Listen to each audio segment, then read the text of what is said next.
Hey everybody, welcome back to Makeup Effects Live at IMATS. I'm here with Michael Key, who you met in the first segment, the man responsible for this big party. And we're also here with Sam Bekarian from Naimie's Beauty Supply and Burman Industries. Hello. Welcome. Nice to be here. How are you, Thank Sam? you. Hello, everyone. Sam is among many vendors who are here today to promote their wares, and we have a special relationship with Sam. He is our official vendor on the Stan Winston School site, so if you see any of our materials lists on our website, we usually link right over to Burman Industries because he's our buddy. We love everyone. Well, thank you. But we also I'm just love proud Sam. to be part of it. And do you want to tell the folks a little bit about both companies, those who aren't aware of what you guys do and what you carry? Well, Naimie's Beauty Center in Los Angeles is basically the lead supplier to the motion picture industry, entertainment, of all the beauty, makeup, and as well as character. And we've been serving the industry really worldwide for almost 3 decades. I am one of the founders of the company, and Naimie was my other partner, which we had a great partnership for 25 years, and he's retired since '07.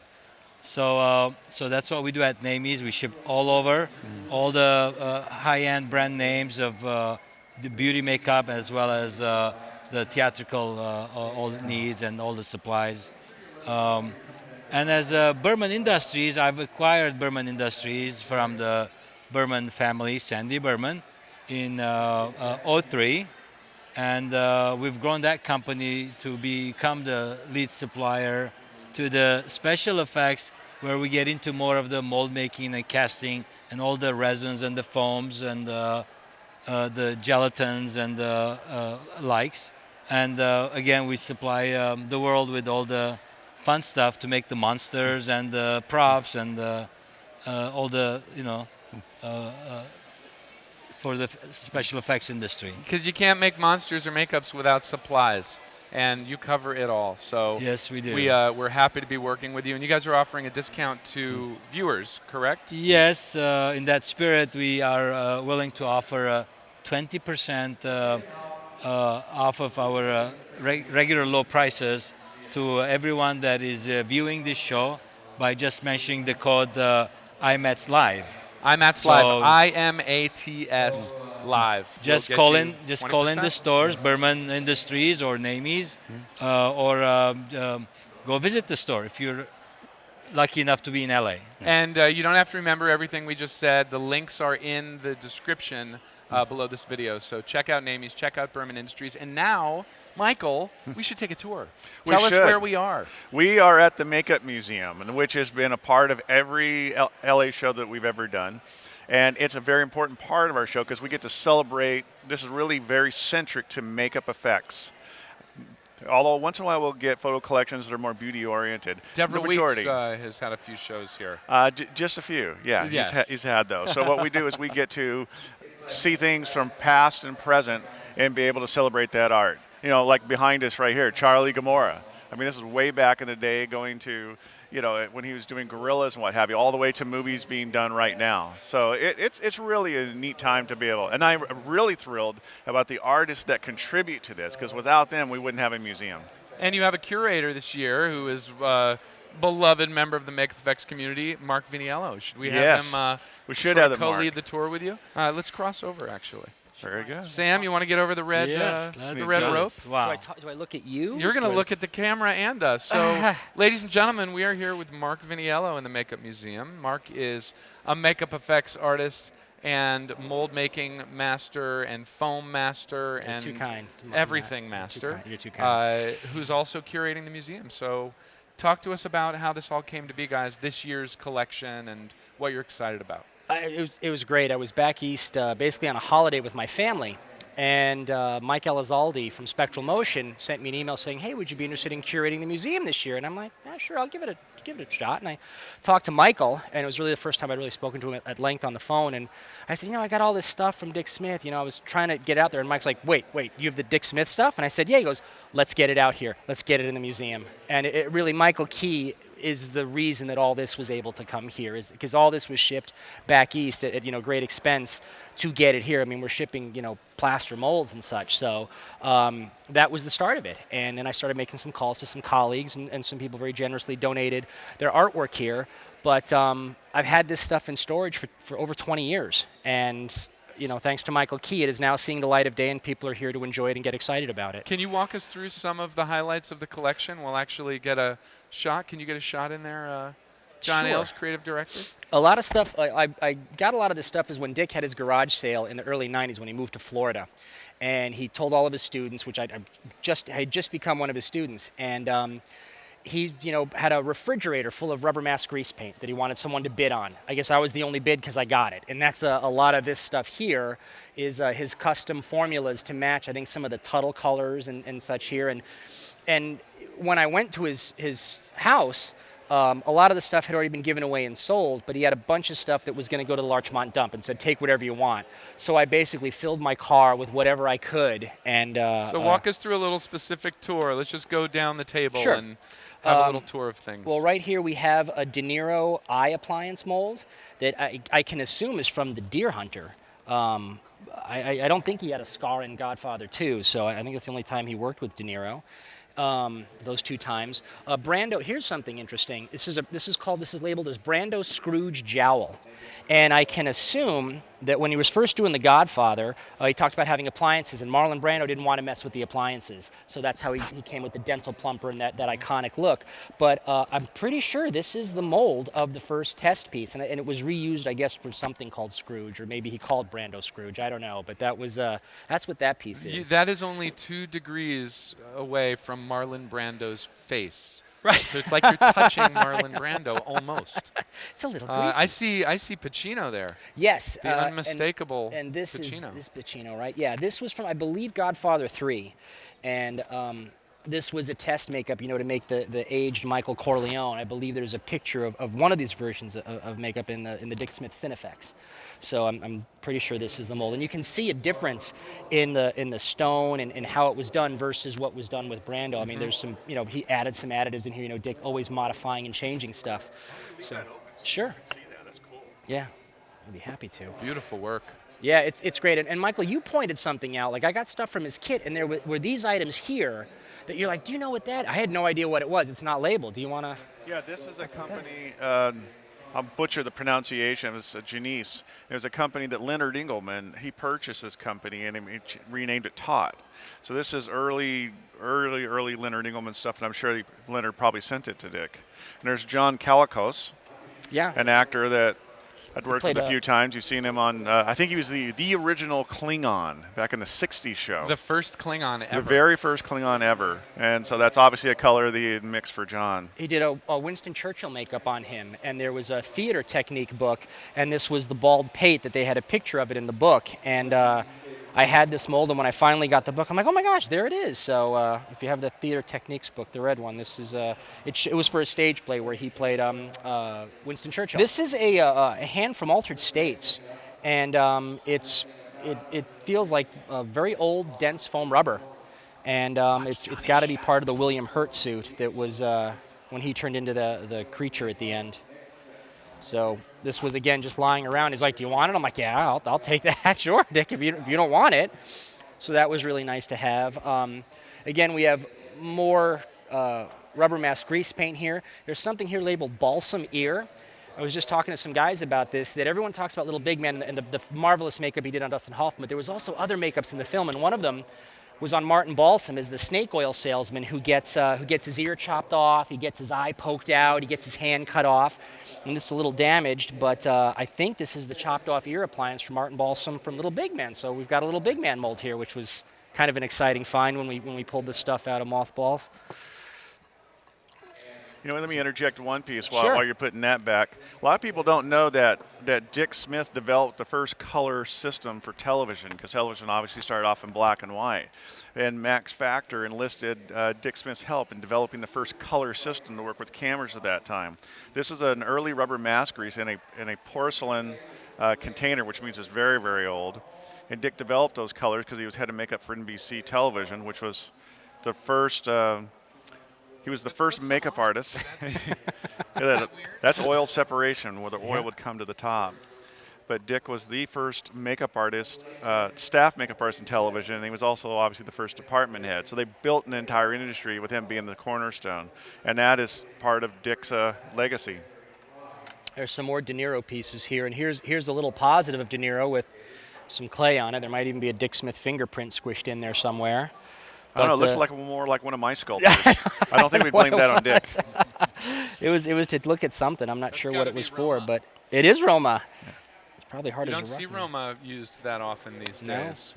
No, it's all Chavant No one likes nowadays. sulfur. I don't get it. Unmistakable smell. The Yes. odor that comes from that. The smell of my childhood. Yes. All right, let's move down. There's a very cool case down there. You know, who knows where this case has been? Who knows what film sets it's been on? But there's stuff in here that, you know, he wrote on everything. He wrote notes on everything. So this tells you strong pearl white, use water. So he kept notes even on anything that he had. Oh, here's something I just saw. This has got to be from The Godfather, I think. It says Peach Talia Shire. That's something I just found. Just didn't even know I had this. So that's kind of interesting. We've got some Talia Shire. Again, makeup we here. have Talia Shire DNA, ladies and gentlemen. Guaranteed in that Right in makeup there. kit. There it is. Cloning. Are we auctioning any of these? No, I don't think this is what. Will this be? Will all of this put on permanent display somewhere, or does this go I'm back going to talk to a- Michael about that. I want to see what the options are because you know it's important to keep it together. And you know, people have said, "Would you want to sell any of it?" And I wouldn't feel right selling it. But you know, it is interesting because how I got this stuff, it was kind of the cast-offs. This wasn't even stuff that was like the Hunger Molds or Father Marin. But I happen to get this, and everyone's really excited about this. I mean, if you had told me 20 years ago that people would be really excited about the cast-offs of Dick Smith, well, I was so. But I didn't know there were other people at that time that would be as excited as I was when You I got know, this stuff. important information, we should point this out, is that nobody knew, at least I didn't know that Mark had this. And I think that our community really didn't know. And when I asked Mark to be the curator, I had no idea he had this. And this out of that conversation, he was just going to help, you know, curate. And then when he told us he has this treasure, and then it got out, we started posting some pictures, and it just blew up on Facebook. Everybody's going, whoa, whoa, whoa, whoa. And then people are trying to buy it. They want to see it. People will say, are you going to bring this to the New York show? Or are you going to bring it to the London show? And especially the New Yorkers, I think they're particularly jealous. Because it was there for 22 years. Yeah. And it just never, I mean, I'd been out here and it just never entered my head. You know what It's I such mean? a It was shame just- we didn't have it I know. there. We didn't. Well, think a now little it's more, seen but- the light of day, and Yeah. let's make sure that find some way for others to see this over the years, because this is history. This is one- our industry's history. There's one other piece I would like to show here. Let's check it out.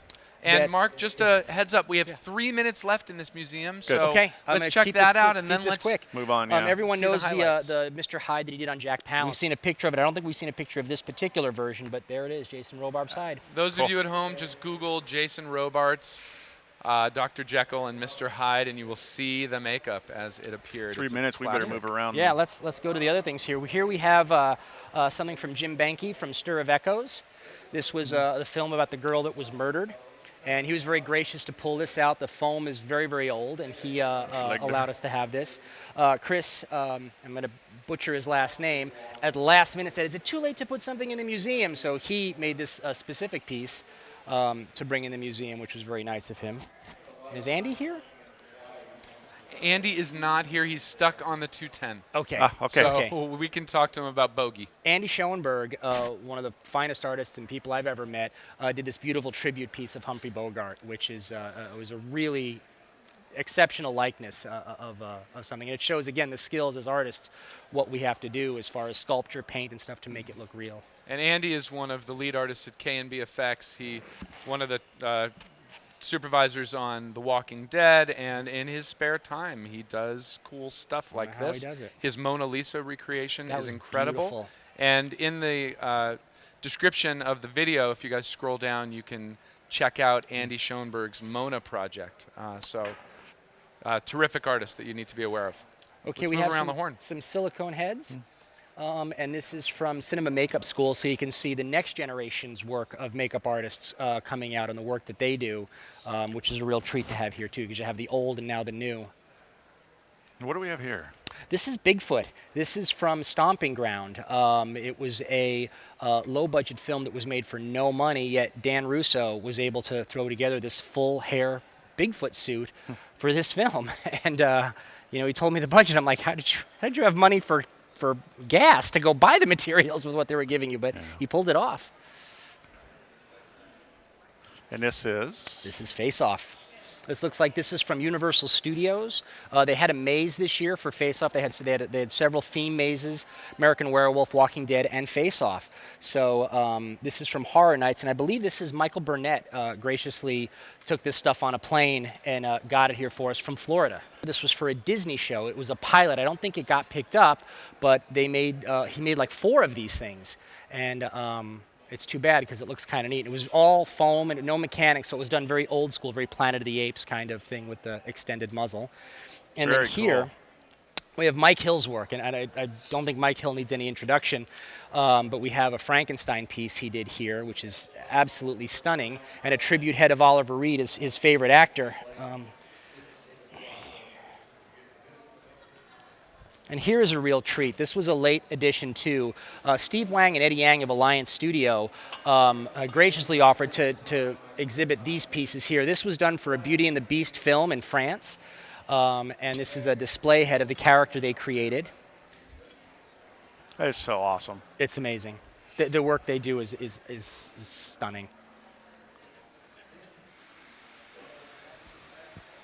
And then here, these are collectible pieces that Steve's company produces of film things that he worked on that he's a fan of. We have a Close Encounters alien. We have Marcus from Underworld 2 that Steve did the maquette and designed the makeup for the full-size creature for Patrick Tatopoulos.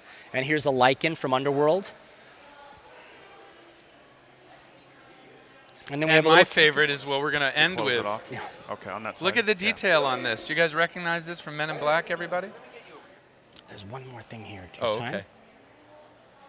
Yeah, let's do it. Let's Yeah, show this them is the rare. final The final thing, treasure. and this is a good thing though, because this is old. This is going me back move. to the 20s.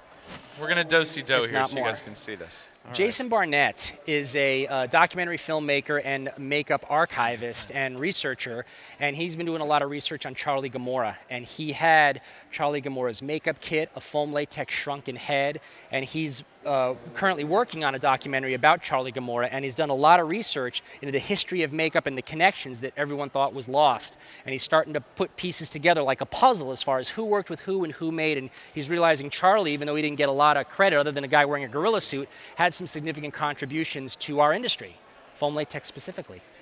So. Well, we've got some ancient and new. Yeah, and we've covered stuff the to come too. Yeah, we've covered the ground here. The whole. Well, whole I've timeline. seen the last few makeup museums, and this one is got such a historical bent, and that's kind of great. And I hope, Michael, you continue to sort of feature the best of today and the best Absolutely. of yesterday. What do you think? You're going to offer some of Dick this is Smith's just- old it's- palettes it's for really sale? and Killing. I mean, Naimie's? Dick will be proud of you guys, Oh. and Stan, they Yeah. will be both missed very much so in this industry. They're the greatest. They really contributed so much to all this artistry and the great work that the next generation is continuing. Yeah. And they would just both be so proud of you guys. Yeah, it was a treat. I And, worked for Stan. I worked for Stan, your dad, and it was a dream come true. Their legacy to be there. definitely continues. I mean, especially with the Stan Winston, Yeah. all the videos and the materials Thank you you, guys Sam. creating, and with the top industry talent contributing. Guys I mean, like that them. can- absolutely. I mean, it's really chilling. We're honored that kind. everyone has said yes to come And share. because and, he was it's such a pretty great cool. man Yeah. that all these artists that they worked with him were very inspired. was- he wasn't continues to, teaching them. He so. was just, I think, inspiring them, motivating them. Yeah. To, getting their talent, their creation out of them, and trying to do it. Pushed And you that's to why I be think better than you exactly. thought you could be. Right. Like it was. He wasn't it was teaching. amazing. They were great talents that he discovered, Yeah. and mentored them and took them in, and now that you see the result, they all love to contribute to the videos and the techniques Oh. to share it with the next generation. Stan would be It was completely. an honor. Thank you, Sam. Proud of you and we guys. did not pay him Great anything to job. say all that. Thank Oh, you you very didn't have much. to. I mean, I'm just. But we will. From the heart. Stan to me is just I agree. it's a big Well, name for well, me. thank great. you for My those heart. kind words about Dad. And the truth is, for this community to thrive and move on to many generations, we all have to share and continue to Absolutely, inspire absolutely. one another. That's what it's right. all That's about. what it is. It's all And, about inspiring. We have to wrap up this segment, and I want to tell you where to find Sam. Sam, his company, Naimie's Beauty Supply. You can go to www.naimies.com. That is in the description of this video. There's a link you can click. Also, Burman Industries, where you can find them, is www.burmanfoam.com. 20% discount. Is that good for a week? What is the time limit For on the that? week, for the next week. Yes. For the next week. So give them a call. The code is IMATS Live. IMATS Live.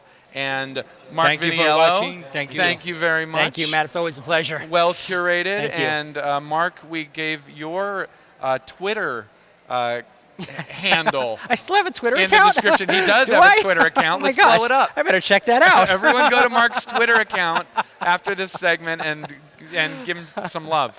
And once again, Michael Key's been with us for the first two segments. You know where to find him, makeupartistmagazine.com.